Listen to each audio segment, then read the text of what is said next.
No, you didn't. No, you didn't sign me up to watch this and had the nerve to pay for it. Had the nerve to have 6 parts. Oh, I have been bamboozled. I feel betrayed.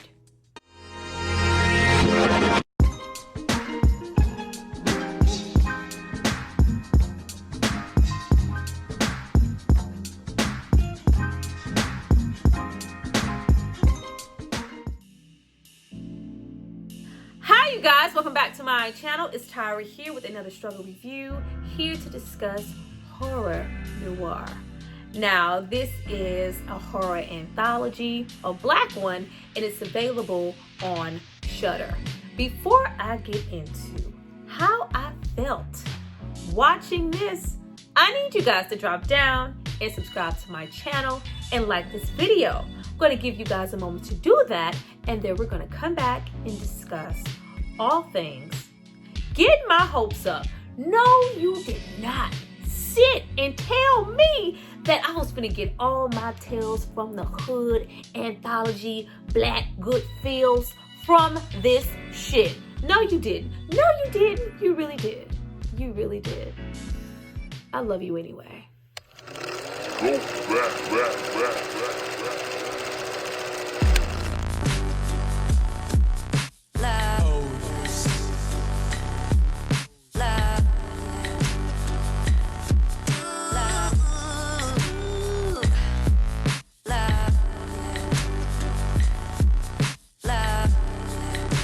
Now that you guys have hopefully subscribed to see more of me, let's get into this video. Before we jump into the mess, I have to give a shout out to the person who paid for and requested this review. So if you happen to get your whole life, and it's gonna be your whole life from laughter, it's not because of me, it's because of this person right here. Thank you so much for supporting me and paying for this content, for good or bad, for good or bad, for good or bad. This was the bad. Now, before we jump into the movie, I'd like to spend a moment on the documentary that inspired this. A lot of people who were in this horror noir documentary went on to appear in this film, which partially had me geek for it when it really didn't even warrant all of that. Now, the documentary was about the history of Black people throughout horror or lack thereof, as well as other movies, other genres where we were being represented or misrepresented all at the same time, tracing all the way back to movies like The Birth of a Nation, to Bacula, to Tales from the Hood, to Candyman, to the epic statements made by Jordan Peele in Get Out. It was a very good documentary. I recommend you go and watch it if you haven't. Go watch this. Now, getting into this anthology, it has 6 parts. 6 parts that I had to sit through. Now, all of these anthologies do star Black people, and you walk away with a lesson or, a story from every single one of them. The first one initially is the lake. Now, we have a woman here who's a teacher who is clearly running away from something. We also have a lake with the history of death. She's warned not to swim in it. Bad things happen. It's that local town folks tale of don't go near this or this will happen. Bottom line, lady, stay out of the lake that's in front of your house. But of course, since this is a horror movie, she does not listen. Now, as far as this story is concerned, we don't have anything really groundbreaking going on. No concepts that we have yet to see. Of course, she doesn't listen to the old wise groundkeeper. She continues to get in the lake that has a history of being in some way haunted. There's something lingering in the water. The more we see her get in it, the more she begins to change. We see gills clearly starting to appear. We see her hands becoming webbed. We see her beginning to transform, but we don't know exactly what she is right away. But we are told that, that this lake calls to you. It reveals your most inner desires. We also have her being, kind of the talk of the town, the little hot teacher. We have her running away from something, but we don't know what it is just yet. All we know is, you need to confess, you need to move around before the people at the school that you work at find out and fire you. And it's just like, huh? Now we have the story take a turn when this hot teacher decides to hire one of her students to do her grounds work, but we can tell right away that she wants, us and the girlfriend can tell right away that she wants a little bit more than that. Child, she is being all hot, not hot for teacher, it's reverse. She's hot for student, but you see this hunger growing in her. Of course, we've seen, you know, the theme where you start off and you have this insatiable hunger. They go from eating meat, wanting blood, to, of course, we know that they want something human. So when we get to the point of her transforming, her being closer and closer to this boy, him kind of being none the wiser, I'm just trying to make a little extra money for prom. He even goes out of his way to bring his brother with him because he knows she wants a little bit more than for him to rake up her leaves, child. But she's being very sexual and very suggestive, all the way up to her trying her best to get him and lure him into the water. Now, of course, we have had the old man say multiple times that this water calls out to your most inner desires. So we end off with her calling, like, oh my God, she's begging the two brothers, can you please come and get into the water? Please, please, please. They come into the water, at which we know she attacks them. We expect her to attack them. We know that she's transformed and she's something else, and she has this insatiable hunger. She's all big on sexuality. She's running from something from a prior situation at a school.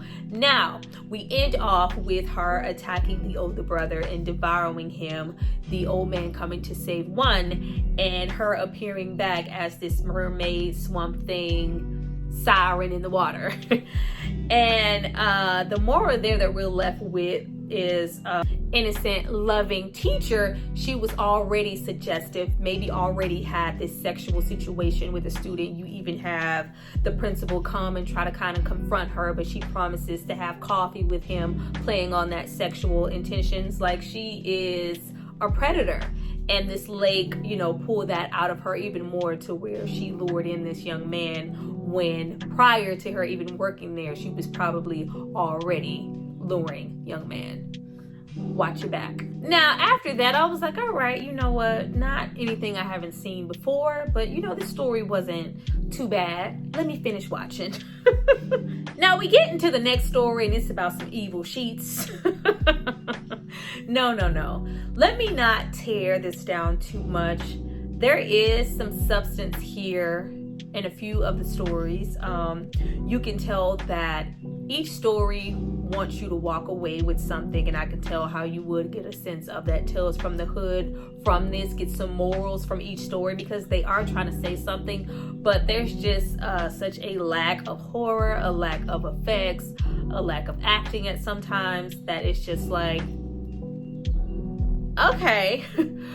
But we get into this artist, and he is instantly unlikable. He is a greedy, questionable ass character. He is not for the people, for the city. I am not about this. I don't want to paint little tidbit murals and make little bits of money. I want my money, and I want it now. I want to blow up. I want to be seen. I am not for the people. I am not the man who's going to pull everybody else up. I'm going to pull myself up, and I might come back for your ass later. Now we get into this selfish artist being offered an opportunity to paint for this rich man, who out of nowhere calls him up, say, I want you in particular to draw these images and I will give you $5,000. It's just like, oh, all I have to do is draw these basic ass images and you're gonna pay me for it. And we continue to see the money increase, the images increase, and we also see deaths begin to happen with the images that he just depicted on his screen. They appear on this kind of sheet and they ravish and attack the people that are closest to him. But you see, with every death, he's really not acknowledging it. He's still very focused on the money that's being made. He's even distanced himself for the mural that was so important to a woman that he was working for. This is a very selfish Black brother. Now, after we have him draw so many images, of course, the amount of money continues to increase. And you just see how unconcerned he is about the community, the lives that are being lost. Even his boyfriend is just like, come on, you are willing to compromise and pretty much sell your soul for $1. Like, what about us? What about your people? It's really a story about your moral compass and us supporting each other as Black people and not being selfish within yourself or the community. But you just have him just unfucking concerned. Now we have him informed that these are some Nazi, demonic ass, low down symbols that you are drawing here. This is not okay. Whoever is calling you up mysteriously and asking you to draw these symbols is doing it for a reason. Don't compromise yourself. Don't do this anymore. What about us? What about our plans? What about this? What about your people, my brother? He didn't care about none of that. He didn't care about any of that. And by the time he did, it was too late. You have him just finally have the revelation of, you know what, this isn't okay. But he really doesn't. He just happens to find this white man who's been calling him to draw these images just in his room under the covers. Once he gets up, you see this image of the thing that he drew, and it's on his chest, and we have this demonic thing emerge, and you know, he wants souls, and it's just like you are selling your soul, selling your artistry, and feeding the beast. You're not caring about your people. You're not upholding yourself to a standard as a Black man. You don't have to bring yourself down or us down to enrich yourself. You don't have to settle, my brother.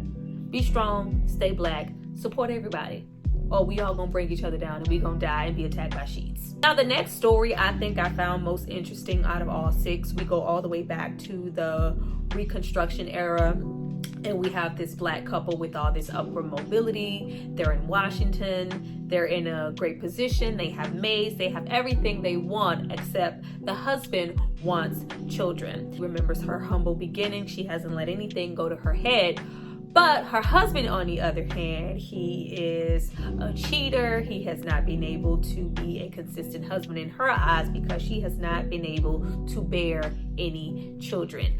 At which she can tell that one of her maids is the descendant of someone who may, you know, practice certain witchcraft and be able to give her a baby.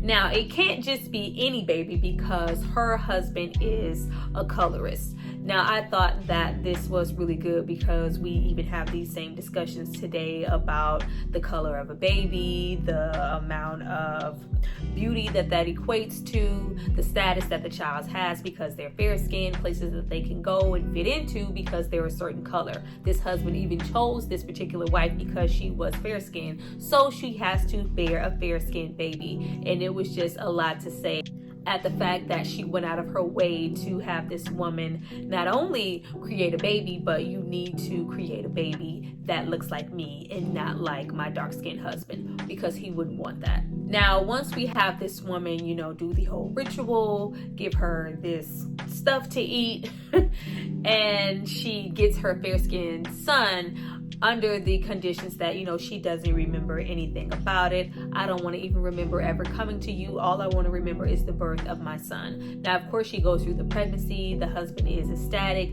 This is a great moment. She has the baby and we see complications. We know that something is wrong, but we don't know exactly what it is at that moment. Now, we do have images of something being buried, something being hidden, and her keeping something stored, locked away in the deepest, darkest part of her mind. But we don't know exactly what that is. But until we figure that out, we are having the best time ever with our little fair-skinned son. We even have him aged.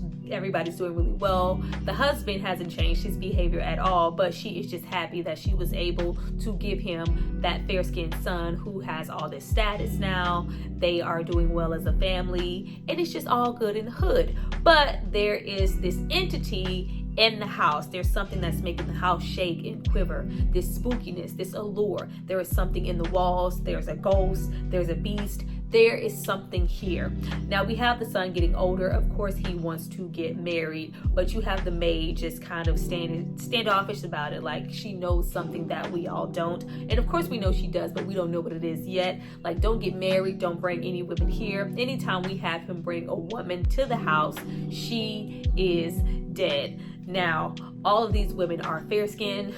You can see that the father passed down that same colorist type of behavior to his son. Not that the son is inappropriate or mean or anything, but this is passed down. The color of our skin equates to a certain status. So the fairer the skin, the better. Hence why I wanted a light-skinned kid in the first place. But we proceed to have him bring different women home at different points of time in his life, and they are all stung by this beast. Now we can see the legs, the effects are horrible here, but we can see that it's like some form of spider.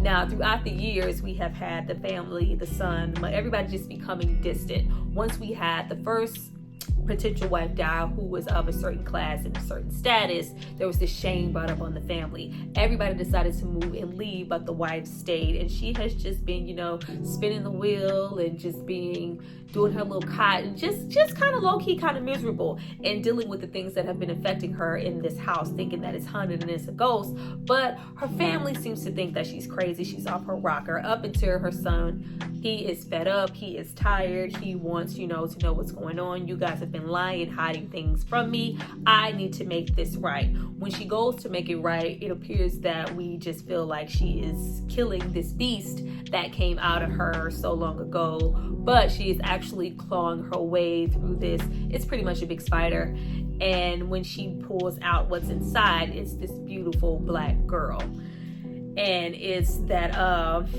lesson of, I tried to bury you, all you ever wanted was for me to love you and be here, and I wasn't that, and you became this. If I would have been the mother to you that I was supposed to be all those years ago and not have been ashamed because of how I was conditioned to think about dark skin, you wouldn't have turned out this way, and you have a daughter now instead of just her son. I thought, that was pretty cool.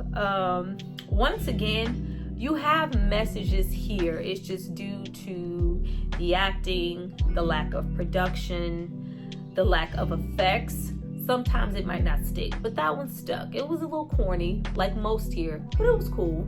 Now, the next story seems to happen really fast, but we get into Rachel True. I love me some Rachel True since The Craft and Half. But you have this Scientology, church, religion, cult thing happening where you have this married couple, and her husband's job is kind of to debunk certain religions, and he goes to investigate to see if what they're really portraying is real. How do we even get, so wrapped up and involved, up until the point that he goes and investigates one, and he gets wrapped up and involved in it to where he's sucked in so much that he starts to change. Now, in his change, he completely becomes a new husband.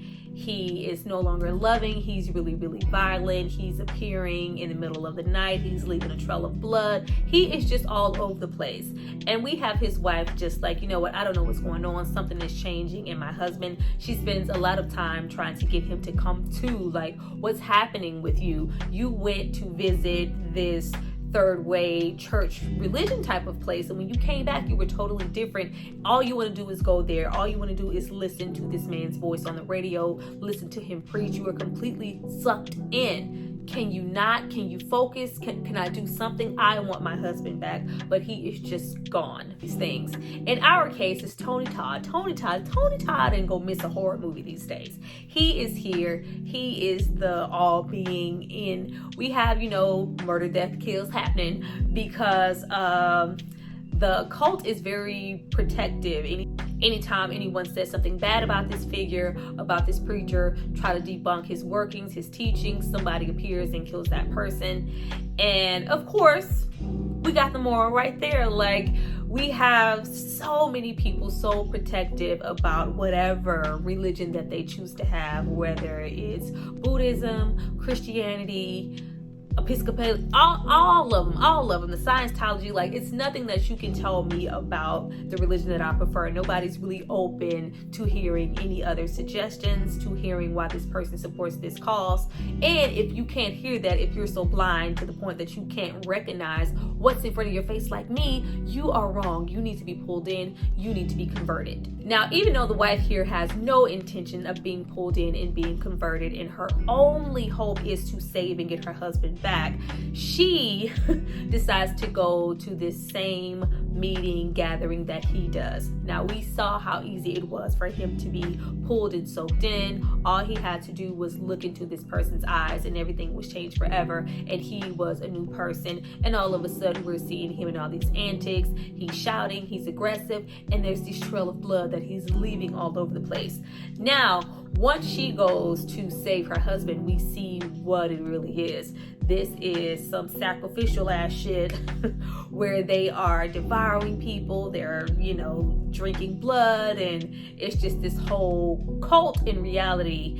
But from the looks of it, they are partaking in, some wholesome stuff. We're passing a little wine a while. No, y'all passing around a whole gauntlet of blood. You're whole carnivores and you're eating people, but you're so blinded by what this man is saying to you. You're so lost in his eyes as a leader, as a preacher, as a cult, that we're just not recognizing that. And then you have the both of them be kind of changed forever, and you have them both partaking in the behavior that the husband was displaying all along. They are both lost in the sauce. Watch your religion. Now we get into the next story that I really didn't care for too much. It's pretty much a doppelganger story. It stars Luke James, and he is a dad. It's called Daddy.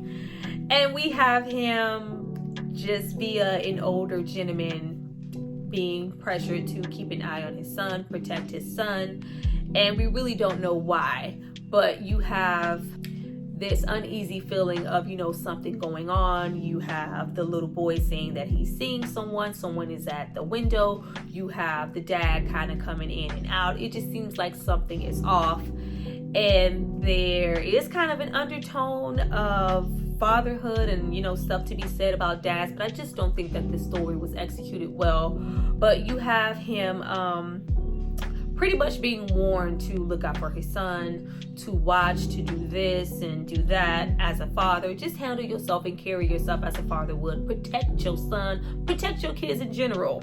But he ends up having a doppelganger who is fighting with him. I guess it was supposed to be a metaphor for him fighting with himself to be a real father and protect his son the best way that he could. And in the end, he kind of lost, and the doppelganger won over and replaced him. I thought it was one of the weaker stories. I kind of felt like I got what they were trying to say. Just fathers fighting with their inner selves to be the best that they can be, and if you don't believe in yourself as a dad, you get replaced. I have no clue. Don't hold me to that, but I felt like it was one of the weaker stories, and it's personally where I started to drift off. Now, the last story here was the Sundown Town, and it was a complete switch up from where we had been the entire time. The entire other 5 parts had been strictly strict in horror, but this one decided to get into the comedy and get into some vampires. Now, this one I believe was a metaphor for Black people making it a point to save other Black people and nobody getting left behind, even if we are all savages now and we're all vampires. Now, we get into this couple. They are trying to promote this Black politician. They're going door to door, but they are in this straggling all-white sundown town, and when they try to get out, their tires are flattened. All these white people emerge who happen to be vampires and attack them out of nowhere, and we have this Black couple with pretty much everybody else in the town being white, fighting for their lives, at which we have the only other Black person in town who is also a vampire save the woman, and it's just like, I'm not gonna hurt you. I'm a vegan. I'm a vegan vampire. It's like, I only eat, little things and this and that. I don't eat actual people. Just because I'm Black and I'm a vampire doesn't mean I have to be a savage. I left this is a sundown town to scare you away, to keep the Black people out, to save my own. Even though I am a bloodthirsty, savage Black vampire and I can't leave this town, I'm not gonna allow someone else to come in here and be subjected to what I was. So even though I am this, I'm still gonna try to save people just like I'm gonna try to save you now. It's just like, no, I'm not fucking leaving my husband. The ending was very funny. The little story was very funny, but you have them just freaking fighting for their lives all the way to pretty much the sun comes up and making it a point to save each other, even ending in the couple who went in together, fighting off the initial vampires, not making it a point to save any of the white people. It's just like, we're not gonna leave our friends here. We can't leave him here. We're thinking that they're maybe discussing saving some of the white people who were left to also be saved, but they are talking about the other vampire. They save him, throw him on the back of the truck. Even though the sun is coming up and he dies, they didn't leave him behind, just like he didn't leave them behind. Take care, protect each other. Well, you guys, that was my review for Horror Noire. This is one that I was really waiting to get it over with, and I really hate that. I really love me some horror, so I got really geeked at the aspect of an all-black horror anthology. I was hoping that it would be great. Was it great? No. Was it good? No. Was it something there? There's something here. There's some form of substance here, but it just did end up being executed to the best of its ability. And it's just not all about the visuals, it's about the writing too. Something just didn't connect to where I just really loved it, or where I just really I wouldn't go back and watch this again. But I look forward to reading you guys' comments. I appreciate you so much for watching this video. I'll see you next time. Bye.